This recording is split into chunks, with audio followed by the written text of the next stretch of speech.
नमस्कार मो दृष्टि और दिगंत चैनल को समस्त को बहुत बहुत स्वागत। आमे पढ़ुले रूपनारायण साहा तार प्राय शेष पर्यायर से गल्पर शेष पर्यायर प्राय पहुँची सारी तेरे आज तार शेष पर्यायटी आमे पढ़ा शेष भागटी आमे पढ़ा। अशोक भेट होती जितेबले से विद्या अध्ययन समाप्त करी शेष पुणी तांकर सेई चिर परिचित बनारस सहर को जाइछंती। सेतेबेले बाल्यकालर तांकर विद्यादाता जे थिले से रूपनारायण साहांकर को खोजी खोजी तांकर जाके पहुँची छंती।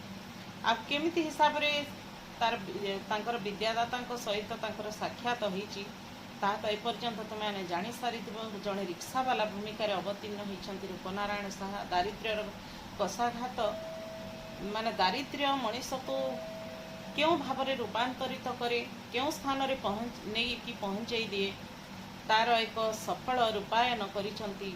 एठारे गाल्पिक सफल चित्र आंकी से तेरे जड़े रिक्सावालार भूमिका अवतीर्ण होती रूपनारायण साहा। से ही चिन्हि पारि अशोक को एवं अशोक स्तंभीभूत हो जाती से निजर शिक्षक को देखि निज सामने यही अवस्था यही रूप से देखी तेबे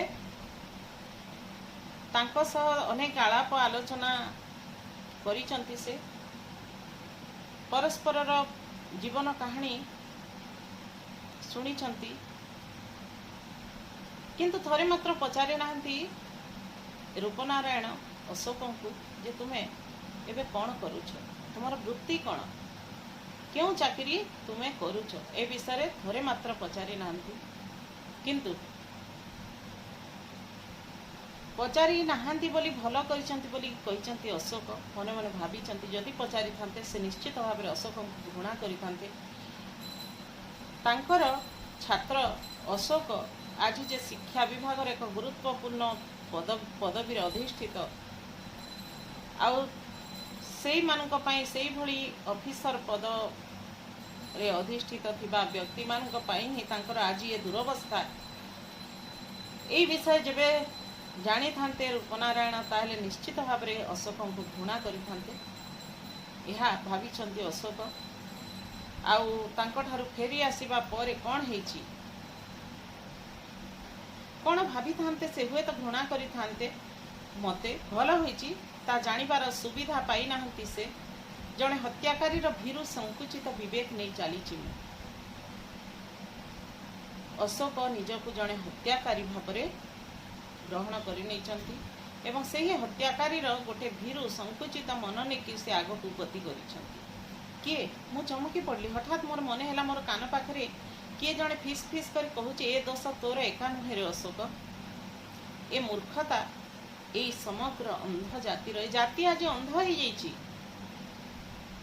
प्रकृत विद्या शिक्षक ठारू से लाभ करि पारु नाही किए एथिपाई दायी ना शिक्षक दायी एथिपाई शिक्षक दायी कि छात्र दायी ताहा कही हेउ नाही। बोध हुए शिक्षक जेहेतु तार कान पाखरे अशोकर कान पाखरे ताकू लगुच तार शिक्षक रूपनारायण साहा आज कहते फिस फिस करी अति फुसफुस करी कहते जे मूर्खता ये समग्र अंध जाति आज जेपरिक अंध हो जाइए। किए मास्टर जी हाँ मु रूपनारायण ए देशर आमे लक्ष लक्ष दरिद्र निरन्न शिक्षक प्राणपात कर पढ़ेलु ए जाति को किंतु कौन शिखिले माने ए जातिर शैशव एवं भी बाकी आउ थे नुआ कर को प्राथमिक शिक्षा देवाक हेब अशोक सते जो भली कि रूपनारायण साहा कहते आमे ए देश प्रकृत रे शिक्षक माने उन्नति करि पारंती नाही ए समाजर नियम ही एया वर्तमान ए जातिर ए शिक्षक जातिर माने शिक्षक जाति को प्राधान्य दौना सरकार विशेषकर आम भारत बाहर किंतु से भली नुहे शिक्षक स्थान सबुठार उच्च वर्ग रे परिगणित हुअंती शिक्षक गण। तुम्हें मैंने चिंता कर जहाँ आज मनीष शिक्षित, जार अवदान पाई आज मनीष शिक्षित, ताकू जदि आम उपयुक्त सम्मान न देबा तार अवस्था कौन होगा? प्रकृत में वर्तमान शिक्षा व्यवस्था ही सेमिति। शिक्षक प्राण देकी खटिब, निजे न खाई न पीकरी माने दरिद्र अवस्था नहीं कि बंचिब एवं निज पिला निजर छात्र छात्री को मनीष कर विद्यादान करी, अमूल्य दान, विद्यादान हूँ अमूल्य दान, से ही विद्यादान करी ताको मनीष करी गढ़ी तोड़िब, अथच से पाइब कौन शेष से ही दरिद्र भात मुठाए पाई ताको अन्य आगरे हाथ पतेबा पड़िब, कठोर परिश्रम करने को पड़िब, अंतिम बयस मध्य वृद्ध बयस मध्य जहाँकि रूपनारायण साहू को मध्य करने को पड़ी, किंतु तथापि मध्य जाति किछि शिखि पारे नाही। तांको ठारो मनीष हुए, बड़ बड़ चाकरी करे, बड़ बड़ पद पदवी रे से रहे, किंतु तथापि मध्य किछि शिखि पारे नाही। शेषर यही शिक्षक जाति को अवहेला करी, शिक्षक जाति सबु काल रे आम देश रे अवहेलित हो आसी छंती। तुमने जानथिबो केवल दरमा टिके बढ़ेवा पई केते आंदोलन, केते धर्मघट सबु समय रे चली थाए, किंतु सरकार किछि सुनंती नाही, कारण शिक्षक मानकर मूल्य नहीं है समाज रे।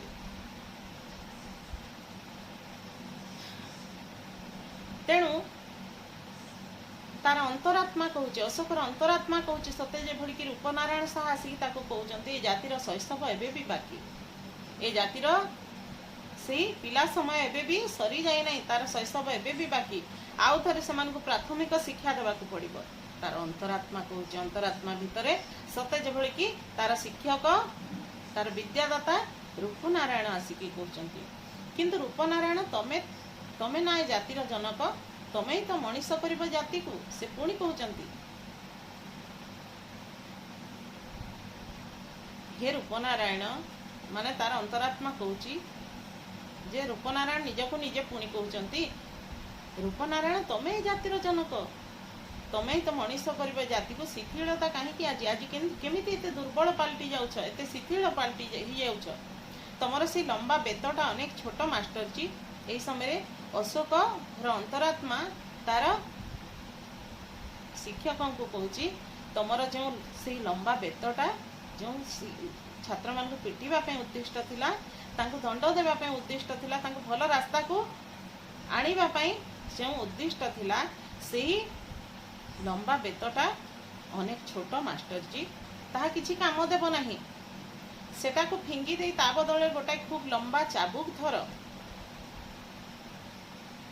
से छोट बेतटा को तुम्हें फिंगी दियो आ गोटे बड़ लंबा चाबुक धर, जहाँ फल कि मनुष्य जाति किछि शिखिब, शिक्षित हो पारिब, प्रकृत शिक्षा से लाभ करि पारिब। कि करुण से मुह शिक्षकंकर निजर विद्यादातांकर सेई रूपनारायणकर जो मुहटी देखुला अशोक से समय से मुहटी अति करुण थिला, आउ से स्वर रे मध्य सहानुभूति पूरी रही। छी अशोक तू कह केबे मारिछि तोते मु, तापरे पुणी रूपनारायण कहउचंती तार भावना रे कहउचंती, कहार भावना रे? अशोकर भावना रे कहउचंती छी अशोक तू कह केबे मारिछि तोते मु, तोते कोन केबे बेत देखैछि तोते डरेइबा पई, किंतु केबे कोन मारिछि तोते, कोन मु पिटिछि बेत मारी तो मास्टर जी केबे कंदैछि तोते, मु तोते बेतरे मारी कि केबे कंदैछि, तो आखिरु लुह झरेइछु केबे? कौन कहे माताजी जदि तोते मु मारी थांती ताहले माताजी मते कौन कहि थांती? माताजी माने से रूपनारायण ही माताजी जे कि समस्त को रक्षा करुले गाड़ी रूपनारायण गाड़ी आकटरू। जदि प्रकृत में रूपनारायण समस्त पिटी थांते ताहले तो माताजी रूपनारायण को पिटी पकई थांते। मु उत्तेजित हो उठी, क्षिप्र गति रे गोटी पर गोटाए आलोक स्तंभ मु अतिक्रम कर भाभी भाभी भाभी भाभी अशोक आग को गति कर चलती क्षिप्र गति रे, तांकर गति बेग बढ़ी जाइए ना आपण बुझी पारे ना मास्टर जी मद्यप जाति जे आज क्षमतार मद पी बेहोश हो पड़ी से मन को मन कहूँ बुझी पारे ना मास्टर जी आपण ए मद्यप जाति ए जाति आज मद्यप साजिଛି ଏବଂ କ୍ଷମତାର ମଦ ପିଇ ବେହୋସ ହେଇସାରିଛି ବେହୋସ ହେଇ ପଡ଼ିଛି। ବର୍ତ୍ତମାନ କ୍ଷମତା ବିଳାସ ଏଇ ଲୋଭରେ ଆଜିର ମଣିଷ ବିଳାସୀ ହୋଇ ପଡ଼ିଛି, କ୍ଷମତା ଲୋଭୀ ହୋଇ ପଡ଼ିଛି। ଆଉ ସେଇ କ୍ଷମତାର ମଦ ପିଇ ସେ ଆଜି ବେହୋସ ହେଇ ପଡ଼ିଛି। ଏମାନେ କ'ଣ ଟିକେ ଶୁଣିଛନ୍ତି ଆପଣମାନଙ୍କର ଏତେ ଦିନର କରୁଣ ନିବେଦନ, ଏତେ ଆନ୍ଦୋଳନ କରୁଛନ୍ତି, ଏତେ ଧର୍ମଘଟ କରୁଛନ୍ତି, ଏମାନେ କ'ଣ ଶୁଣି ପାରିଛନ୍ତି ଆପଣଙ୍କର ଏ କରୁଣ ନିବେଦନ? ଆଜି ଆଉ ନୁହେଁ, ଏ ଜାତିକୁ ଜାଗ୍ରତ କରିବାକୁ ହେବ। ଆଜି ସେଇ ଲମ୍ବା ଚାବୁକଟା ଧରି ପିଟନ୍ତୁ, ଏ ଜାତିକୁ ପିଟନ୍ତୁ, ଖୁବ୍ ଜୋରରେ ପିଟନ୍ତୁ। Beat them right and left, black and blue. ଦେଖିବେ ଦେଖିବେ ମାଷ୍ଟରଜୀ, ଏ ଅଚେତନ ଜାତିର ମସ୍ତିଷ୍କରେ ଧୀରେ ଧୀରେ ଚେତନା ସଞ୍ଚାରିତ ହେବ। ଏଇମାନଙ୍କୁ ମାଡ଼ ଦରକାର, ଭଲ ଭାବରେ ମାଡ଼ ଦରକାର। ପିଟନ୍ତୁ, ଯାହା ପାରିବେ ପିଟନ୍ତୁ। କେମିତି ପିଟନ୍ତୁ? ବାମରୁ ଡାହାଣକୁ, ଡାହାଣରୁ ବାମକୁ ଏବଂ କଳାରୁ ନୀଳ ଆଡ଼କୁ ପିଟନ୍ତୁ। ଦେଖିବେ ଦେଖିବେ ମାଷ୍ଟରଜୀ, ଏ ଅଚେତନ ଜାତିର ମସ୍ତିଷ୍କରେ ଧୀରେ ଧୀରେ ଚେତନା ପ୍ରବାହିତ ହେବ, ସଞ୍ଚାରିତ ହେବ। ଏ ଜାତି ଧୀରେ ଧୀରେ ଅହିରାଜ କୁଣ୍ଡଳୀର ଶୀତଶଯ୍ୟାର ଚଞ୍ଚଳ ହୋଇ ଉଠିବ। ଅହିରାଜ କୁଣ୍ଡଳୀର ଶୀତଶଯ୍ୟା କହିଲେ ଏସି। ମୁଁ ତ ଯାହା ଭାବେ ତାର ଅର୍ଥ ହେଉଛି, ପ୍ରକୃତ ଅର୍ଥ ଏସି। ଅହିରାଜ ଅର୍ଥାତ୍ ସର୍ପର କୁଣ୍ଡଳୀରୁ ଏସି ଭିତରୁ ବାହାରି ଆସିବ। ସର୍ପ କୁଣ୍ଡଳୀ ଭିତରେ ରହିଲେ କ'ଣ ଶୀତଳତା ମିଳିବ। ମୁଁ ଏହା ମୋର ଅନୁଭୂତିରୁ କହୁଛି। ମୋର ଅନୁଭୂତି ମାନେ ମୋର ଅନୁଭୂତି ନୁହେଁ, ମୋର ହଜବେଣ୍ଡ ଯେତେବେଳେ ଯାଇଥିଲେ ହରିଦ୍ୱାର ଯାଇଥିଲେ, ସେତେବେଳେ ଗୋଟେ ଲୋକଟେ ଏମିତି ବୁଲାନ୍ତି ବି, ତୁମମାନେ ଦେଖିଥିବ, ଯେଉଁ କି ସାପ କହିଲ, ସେ ଯେଉଁ ଅଜଗର ସାପ, ବଡ଼ ବଡ଼ ଅଜଗର ସାପ, ଏତେ ମୋଟା, ପୁରା 10-12 ହାତ ଲମ୍ବ, ଏମିତିଆ ସାପ ସବୁ ବେକରେ ଲଗେଇକିରି, ବେକରେ ଓହଳେଇକିରି ବୁଲୁଥାନ୍ତି। ଆଉ ତାଙ୍କୁ ଯଦି କିଛି ପଇସା ଦେବ, ସେ ତୁମ ବେକରେ ବି ଆଣିକି ପକାଇଦେବେ। ଏମିତି ଗୋଟେ ଲୋକ ବୁଲୁଥାଏ, ଆଉ ସେ କହିଲେ ମୁଁ ଧରିବି, ସେ ସାପକୁ ଧରିବି, ମୋର ବେକରେ ପକାଇ ଦିଅ। ତାଙ୍କ ବେକରେ ଯେତେବେଳେ ପକାଇଦେଲେ, ସେ କ'ଣ କରୁଥାଏ ଜାଣିଛ? ଏଇ ଅଜଗର ସାପ ସବୁ ଜୋରରେ ଚିପି ହେଉଥାନ୍ତି, ମାନେ ତଣ୍ଟିକୁ ଚିପୁଥାନ୍ତି ଧରିକି। ସେମିତି ତ ସେମାନେ ମାରନ୍ତି ମଣିଷ, ଆଉ କ'ଣ ପୁରା ଏକା ଗୋଟା କରି ଗିଳି ଦିଅନ୍ତି କି? ପୁରା ଜୋରରେ ଚିପିକିରି ହାଡ଼ ଗୋଡ଼ ଚୁନା କରିଦିଅନ୍ତି, ହାଡ଼ ଗୋଡ଼ ସବୁ ଚୁନା କରିଦେବେ, ଗୁଣ୍ଡ କରିଦେବେ, ତାପରେ ଆସ୍ତେ ଆସ୍ତେ ଖାଇବେ ସେମାନେ। ତେବେ ତଣ୍ଟିକୁ ଜୋରରେ ଚିପୁଥାଏ, କିନ୍ତୁ ବହୁତ ଥଣ୍ଡା ତାର ଶରୀର, ସର୍ବାଙ୍ଗ ଶରୀର ନା ସେ ସାପର ବହୁତ ଥଣ୍ଡା ଲାଗୁଥାଏ, ବରଫ ଭଳିଆ ଲାଗୁଥାଏ, ପୁରା ବରଫ ବେକରେ ପଡ଼ିଛି ଭଳିଆ, ଦେହରେ ପଡ଼ିଛି ଭଳିଆ ଲାଗୁଥାଏ। ଆଉ ସେଇଠୁ ଯେତେବେଳେ ସେଇଠି ହିଁ ସମସ୍ତେ କହିଲେ, ତାଙ୍କ ସାଙ୍ଗରେ ଯେତେ ଜଣ ଯାଇଥିଲେ, ସେ ଇଏ ଯେଉଁ ପତଞ୍ଜଳିର ଯୋଗ ଶିବିର, ତାର ଟ୍ରେନିଂ ଥିଲା, ଓଡ଼ିଶାର 500 ଜଣ ଯାଇଥିଲେ। ସେମାନେ ସମସ୍ତେ, ମୋର ହଜବେଣ୍ଡଙ୍କର ନାଁ, ମାନେ ମହାଦେବଙ୍କର 5ଟି ମୁହଁ ଥିବାରୁ ତାଙ୍କୁ କେଉଁ ନାଁ କୁହାଯାଏ, ସେଇ ନାଁ ତାଙ୍କର। ତେବେ ସେଇ ନାଁ ସମସ୍ତେ କହିଲେ, ଆଜି ପୁରା ମହାଦେବ ପାଲଟି ଗଲ ତୁମେ, ବେକରେ ସାପ ଧରିକିରି। କିନ୍ତୁ ମୁଁ ସେଇ ଫଟୋଟି, ମୁଁ ତ ସେଇ ସ୍ଥାନ ନଥିଲି, ତାଙ୍କର ସେଇ ଅବସ୍ଥାର ଫଟୋଟି ଦେଖିବା ପାଇଁ ଚାହୁଁଥିଲି। ଫଟୋ ବି ବହୁତ, ମାନେ ଜଣେ ଉଠେଇଥିଲେ ତାଙ୍କର, କିନ୍ତୁ ଦୁର୍ଭାଗ୍ୟବଶତଃ ସେ ପଠେଇଲେନି। ମୁଁ ଆଉ ସେ ଫଟୋ ଦେଖିପାରିଲି ନାହିଁ, ଗୋଟେ ଅଫସୋସ ରହିଗଲା। ଏମିତିଆ ଫଟୋଟିଏ ହେଲେ ରଖିଥାନ୍ତି, ମୋର ଇଚ୍ଛା ହୁଏ। ଯାହା ବି ହଉ, ସାପମାନଙ୍କର ଦେହ ପୁରା ବରଫ ଭଳିଆ। ତେଣୁ ସେ ଆମର ଏସି କ'ଣ ବରଫ, ଏସି ଲଗେଇଲେ ଥଣ୍ଡା ଲାଗିବ। ତେଣୁ ସେଇ ଏସି ଭିତରୁ ତୁମେ ଏଇ ଜାତି ଧୀରେ ଧୀରେ ବାହାରି ଆସିବ। ଆଉ ତାର ଜନକ ମାନେ ତୁମ ଭଳିଆ ଶିକ୍ଷକମାନଙ୍କର, ସେ ରୂପନାରାୟଣ ସାହୁଙ୍କୁ କହୁଛନ୍ତି, ତୁମ ଭଳିଆ ଶିକ୍ଷକ, ପ୍ରତ୍ୟେକ ଶିକ୍ଷକମାନଙ୍କ, ଯିଏକି ହେଉଛନ୍ତି ମଣିଷ ଗଢ଼ା କାରଖାନା କହିଲେ ଅତ୍ୟୁକ୍ତି ହେବ ନାହିଁ। ତେବେ ସେଇ ଶିକ୍ଷକମାନଙ୍କର, ସେଇ ମାନେ ଜନକଙ୍କର ପାଦ ତଳେ ଜାନୁପାତି କ୍ଷମା ମାଗିବ, ମୁଣ୍ଡ ପାତିକିରି କ୍ଷମା ମାଗିବ। ପୁଣି ଥରେ ବାଧ୍ୟ ଶିଶୁ ପରି ସିଲଟ ଧରି ଫେରି ଆସିବ ଆପଣଙ୍କ ଚାଟଶାଳୀକୁ। ଆଉ ଆପଣଙ୍କ ଚାଟଶାଳୀକୁ ଫେରି ଆସିବ ସିଲଟ ଧରିକିରି, ବାଧ୍ୟ ଶିଶୁ ପରି। ମନା ଆଉ କରିବ ନାହିଁ ପାଠ ପଢ଼ିବା ପାଇଁ। ଆପଣ ସେଇଦିନ କହିବେ, ମୁଁ ତୁମକୁ କ୍ଷମା କରିଛି, ଯାଅ, ତୁମମାନଙ୍କର ବିଦ୍ୟା ଏଥର ସମାପ୍ତ। ତାପରେ ଯାଇ ପ୍ରକୃତରେ ଆପଣଙ୍କର ବିଦ୍ୟା ଦାନ ସମାପ୍ତ ହେବ। ଆଉ ଆପଣ କହିବେ, ମୁଁ ତୁମମାନଙ୍କୁ କ୍ଷମା କରିଛି, ଏବେ ତୁମର ବିଦ୍ୟା ସମାପ୍ତ ହେଲା। ଚାହା ଥଣ୍ଡା ହେଇଗଲାଣି। ରାସ୍ତା କଡ଼ର ଗୋଟାଏ କାଫେ ଭିତରେ ନିଶ୍ଚଳ ହୋଇ ବସି ରହି ଖଣ୍ଡେ କାଗଜକୁ ଅନ୍ୟମନସ୍କ ହୋଇ ପାପୁଲିରେ ଦଳୁଛି ଆଉ ଦଳୁଛି।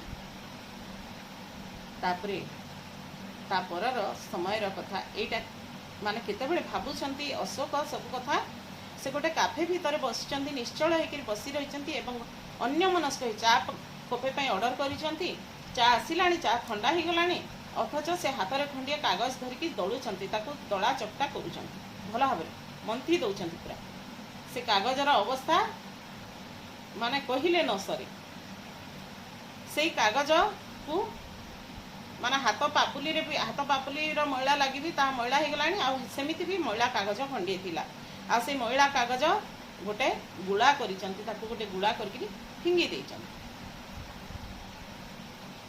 हाथ पापुली रे दौड़ुची आ दौड़ुची की कागज एटा नहीं फिंगी नांती की कागज एटा मैला कागज गुड़ाटा को तापरे से खोली देखिचंता तांकर होश आसीची कोन करूचंती केउठारे अछंती चा तांकर ठंडा ही गलानी एई होश आसी जाईची अशोकंकर तापरे से कागज गुड़ाटा को जेतेबेले खोलीचंती पढ़ीचंती कोन लिखा हिची सेथिरे रूपनारायण साहा सदर बाजार कैंटोनमेंट रोड बनारस माने तुमे माने बुझी पारुथबो जेउ से फेरी आसीबा बेले तांको शिक्षकों निकटर जिते से फेरुले से समय गोटे कागज रे निजर ठिकना लिखिकी धरई देते जदि मु केबे तोर मन पड़े तू मते चिट्ठी टे देबू मु तोर विषय जानी पारिबी एई ठिकना रे देबू मु तते ठिकनाटी लिखिकी दउछि बोली कही से रूपनारायण साहाय ताकू से कागज खंडक देते किंतु अन्य मनस्क होई अशोक ताकू दली मकची पकाउथिले सेथिपई से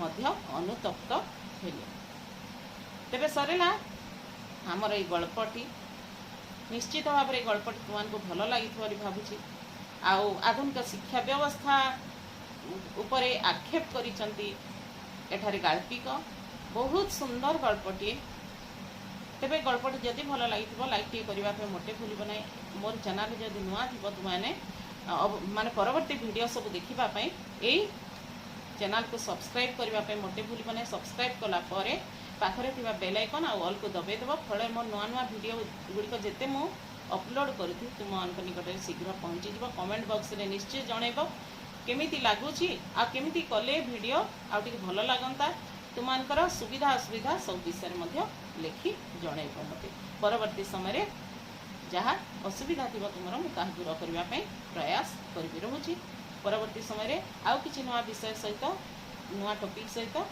आमे पुणी आलोचना करिबा।